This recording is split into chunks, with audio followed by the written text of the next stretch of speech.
केला बेचने वाली चुड़ैल। एक बार की बात है, जादूपुर नाम के एक गांव में करतब दिखाती एक औरत एक रेड्डी के लिए गांव में आती है। आइए आइए मेहरबान कदरदान, खाइए रोहड़ा के ताजे ताजे केले। कभी खाए नहीं होंगे ऐसे केले, पीले पीले केले खाइए।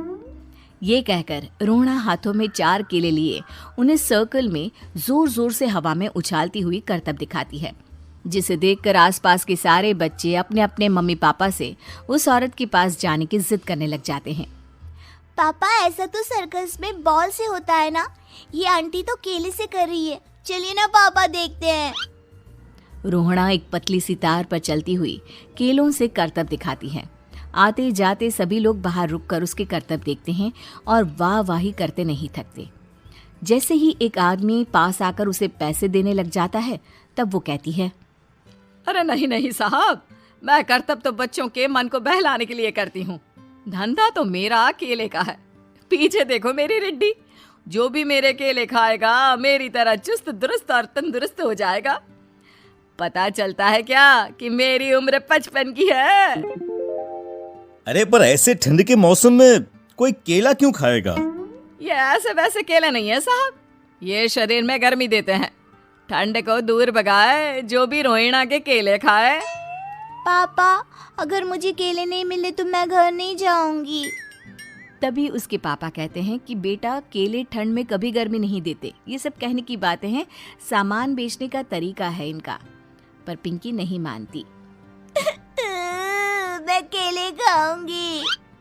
पिंकी की जिद के आगे नत्थू हार जाता है और उसे केले खरीद कर दे देता है।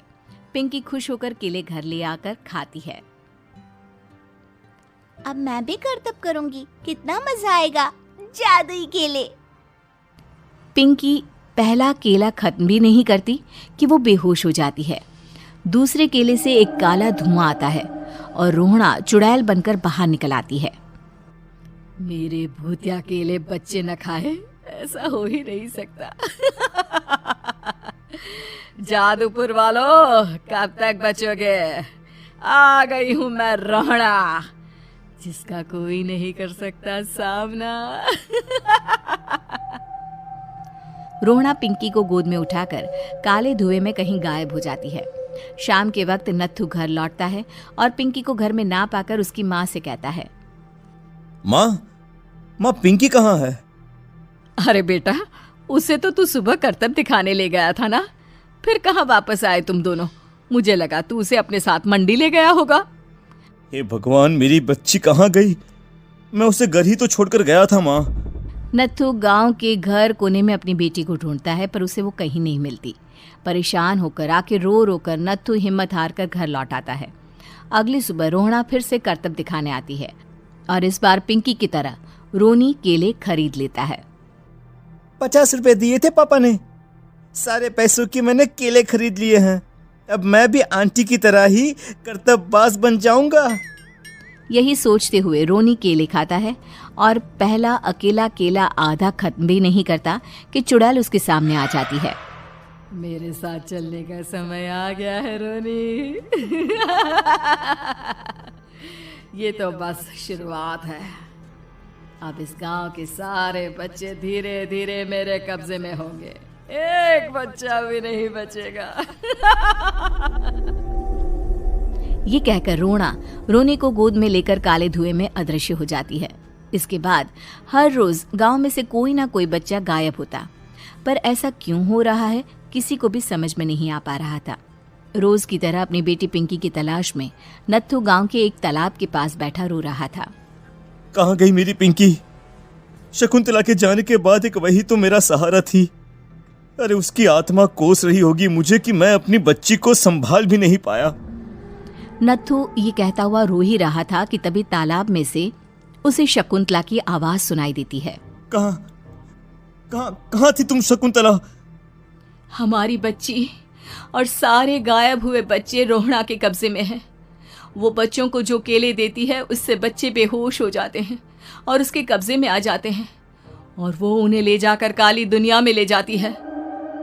पर वो ऐसा क्यों कर रही है?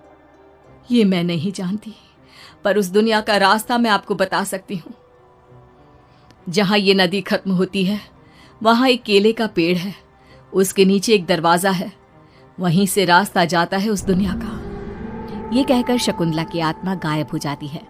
गांव के सभी लोग झुंड बनाकर उसी रास्ते से काली दुनिया में चले जाते हैं और वहां देखते हैं कि सारे बच्चे वहां काम कर रहे थे। पापा मुझे ले चलो यहाँ से। पापा पापा। सभी बच्चे अपने मम्मी पापा से लिपट जाते हैं। तो तुम लोग यहाँ तक आ गए? क्यों हमारे बच्चों को पकड़ लिया तूने? तुझे शिकार ही बनाना है तो ले, हम सब आ गए हैं, हमें खा ले। नहीं, मुझे बच्चे चाहिए। मेरे बच्चे के बदले तुम लोगों के बच्चे। क्या मतलब? मैं इसी गांव में रहने वाली एक औरत थी। केले की चोरी के इल्जाम में मेरे बेटे को गांव वालों ने इतना मारा कि वो मर गया। उसी दिन मैंने ठान लिया कि गांव वालों का भी वही हाल करूंगी। कुछ दिन बाद बेटे के चले जाने के दुख में मैं भी मर गई और मेरी भटकती आत्मा एक चुड़ैल बन गई। और फिर मैंने बदला लिया तुम सबके बच्चे छीनकर। बर्दाश्त नहीं कर पाए ना? सोचो मुझ पर क्या बीती होगी। हमें माफ कर दो रोना। पता नहीं ये किसकी गलती थी, पर हम सभी माफी मांगते हैं। हमारी खुशियां लौटा दो, तुम भी तो एक माँ हो। गांव वालों की बात सुनकर रोना का मन पिघल जाता है और वो बच्चों को छोड़ देती है। उसके बाद काली दुनिया बच्चों के लिए जादुई दुनिया बन जाती है। अब कोई भी कभी भी वहां आ जा सकता था।